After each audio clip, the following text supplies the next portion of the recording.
Si H.R. Giger est surtout connu comme le père de la créature emblématique du film Alien, sorti en 1979, il est en vérité bien plus que ça. Il est celui qui a popularisé le concept de biomécanique, et ceci à travers le travail de toute une vie.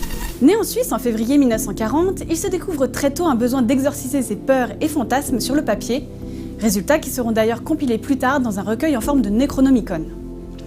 Après des études universitaires houleuses, il intègre à 18 ans un cabinet d'architectes.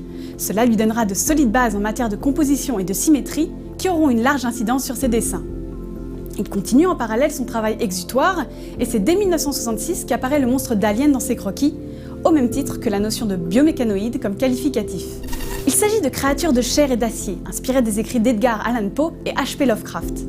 Mêlant réalité et technologie, il crée un univers riche qui lui vaudra un succès d'estime, mais trop dérangeant pour un bon nombre de galeries d'exposition. C'est pourtant ce qui deviendra sa marque de fabrique et le fera remarquer auprès du réalisateur suisse F.M. Mürer, qui l'engagera sur son court-métrage d'anticipation sorti en 1968, Swiss Made 2069. Mais c'est plus tard, et purement par hasard, qu'il entrera vraiment dans le cinéma, lorsqu'il sera repéré par Jodorowsky, alors en quête d'idées et d'inspiration pour l'adaptation de Dune de Frank Herbert. Il découvre lors d'une visite chez Dali une toile laissée par Giger. Fasciné, Jodorowsky décide d'en rencontrer l'auteur et en 1975, Giger intègre officiellement l'équipe de Dune.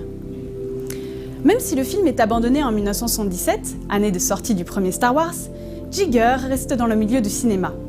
Il commence un travail de conception sur un film, encore à l'état de script, qui se révélera être Alien. Et il est engagé comme concepteur artistique sur ce nouveau projet.